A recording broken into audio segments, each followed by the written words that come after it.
আজকে কেন জানি না বাড়ির বাইরে বেরিয়ে দেখি সবাই এরকম ভাবে ড্যান্স করছে। আজকে সকাল থেকে আমি কি কি করলাম এই ভিডিওর মাধ্যমে তোমাদের সামনে আমি তুলে ধরবো। আজকে সকালে ঘুম থেকে উঠে দেখি বেলা বাজে 12টা। ঘরটাকে সুন্দরভাবে গুছিয়ে নিলাম।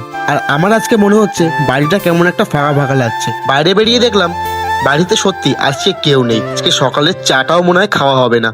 আর সকালের যদি রান্নাও না হয় আজকে সকালের খাওয়া আমার গেল। তারপর দেখলাম না বাড়ির লোক আমার জন্য রান্না করেই গেছে, কোথায় গেছে সেটা জানি না। যাই হোক, সকালের ব্রেকফাস্টটা করে নিলাম। আর আজকের ব্রেকফাস্টে ছিল বেগুন ভাজা, নিরামিষ তরকারি আর আলু ফুলকপির তরকারি। খাওয়া দাওয়া করে নিয়ে গলায় চার্জারটা ঝুলিয়ে চলে গেলাম বাড়ির পাশে ক্লাবে। সেখানে গিয়ে কিছুক্ষণ গল্প করার পর আবার চলে আসলাম বাড়িতে এসে স্নান খাওয়া দাওয়া করলাম। তারপর দেখলাম বাড়ির বাইরে বাজনাবাজ, বেরিয়ে পড়লাম। গিয়ে দেখি সেখানে কালী ঠাকুর নিয়ে যাচ্ছে। আজকে মনে হয় পৌষ কালী পুজো। আর তোমরা তো দেখতেই পাচ্ছ যে এদিকে ওরা এত সুন্দরভাবে ডান্স করছে, তাদের ডান্স করা দেখে আমার নিজেরই মাথা ঘুরে গেছে। তারপরে একটু পরে পাঁচুদের সাথে বেরিয়ে পড়লাম খ্রিস্টান পাড়া যাওয়ার জন্য। তোমরা যদি খ্রিস্টান পাড়ার ভিডিওটা দেখতে চাও তাহলে অবশ্যই লাইক, কমেন্ট, শেয়ার, সাবস্ক্রাইব করে দিও।